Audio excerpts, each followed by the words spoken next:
What are you doing? Why are you doing it? Would these two questions be easy for a new viewer of yours to answer? If not, we need to take a step back and make sure that your channel makes sense to new viewers before they lose interest and move on. What's up, channel makers? Today we're here to talk about branding, why it's valuable to you as a creator and what it does for your audience. But first, let's nail down what branding is, particularly in the world of YouTube. So a brand is a product, service, or concept that can be publicly distinguished from others so that it can be easily communicated and marketed. So for us creators, how does that translate? What is it that you're offering? And what is it that's unique about your offering that distinguishes you from others in your niche? Answering these questions are the foundation for establishing a brand that's distinguishable from others and easily communicated. If you follow along and answer the questions I pose, you'll be left with a framework on how to distinguish your brand from everything else online. So back to our first question. What's your channel offering? Is it education on a topic that you know a lot about? Is it stories that you're telling or adventures that you take the audience along for? Now ask yourself, what deeper need or craving are you satisfying through your offering? Is the education you're offering getting them closer to some important goal that they hold? Does your storytelling relieve them from their daily worries while filling them with excitement? There are deeper desires and emotions that your content taps into that help build a relationship between your viewers and you. Now, the second question is, what's your unique offering? With millions of channels out there, what is it that separates you from everybody else? Now, I'll give you a hint. Much of this answer revolves around you. Your story and your identity is unique. You are the only you that ever has been and ever will exist. So take advantage of that. You, as an individual, have a unique offering for the world.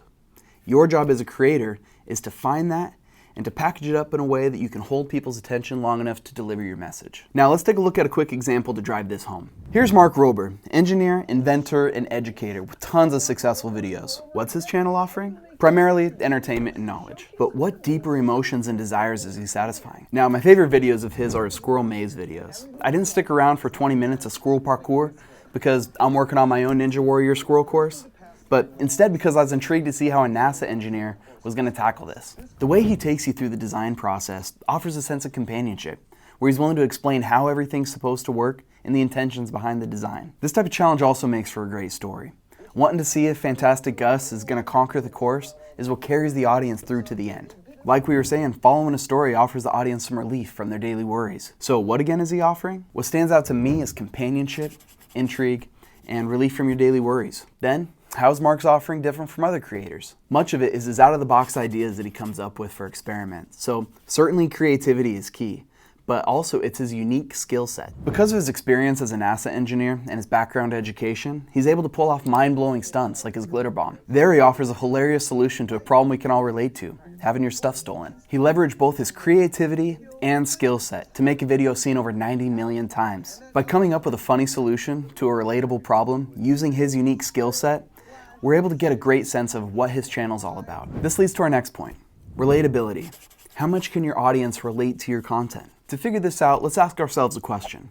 Why do we do what we do? Having clear intentions helps the audience trust you and hopefully align with your motives. As humans, we relate closest to those who share our interests and values. That being said, do you make it clear to your audience why you do what you do? Going back to Mark again.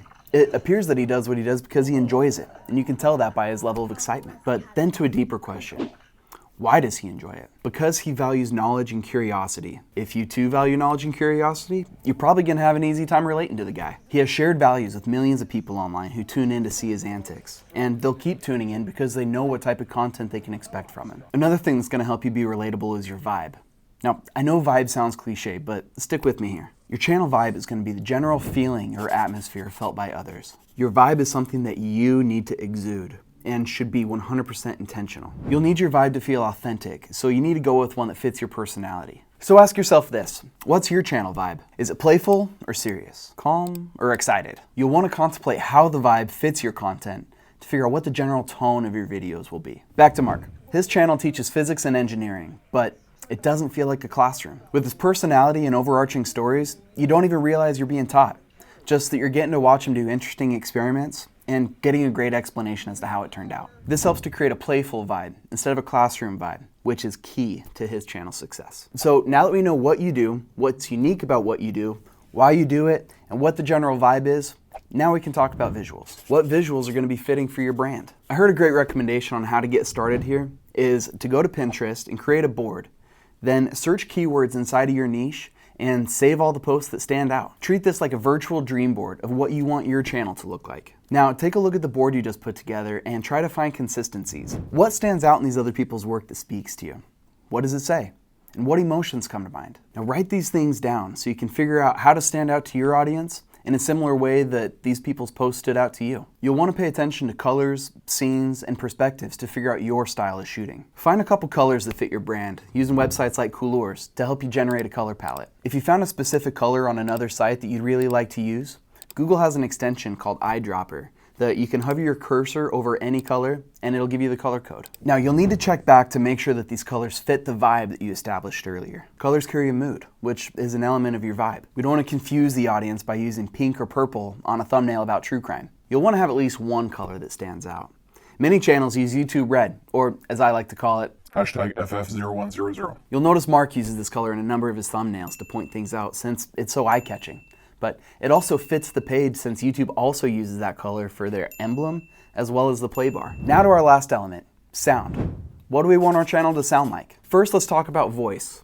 How do you talk to your audience? A lot of this is going to be dictated by your vibe and your personality. You want to make sure that your voice comes across as authentic and relatable. So using slang here and there can help you sound like a real person. Also, learning to talk to the camera like a friend is a skill that takes a lot of practice. But once you do, you'll see your personality start to naturally flow, which is something people find engaging. The second aspect of how your channel sounds comes down to your choice of music and sound effects. Having music or a beat in your intro helps your content to feel familiar to past viewers. You'll want to create some consistency in the sounds and music that you use. Just make sure it doesn't get repetitive. All these different aspects of branding need to paint a clear picture of what your channel's about in the first few moments, which is why all of these elements need to be cohesive. They need to belong together and fit your style. I can't stress enough that you are the center of your brand.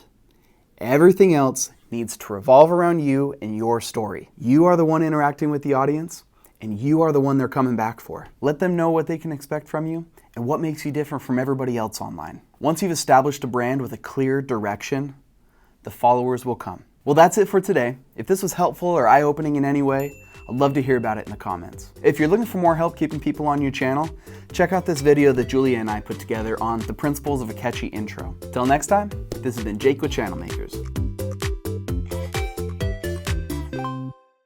All these different aspects of branding need to so close. All these different aspects of branding need to appear. All these different aspects of branding need to all these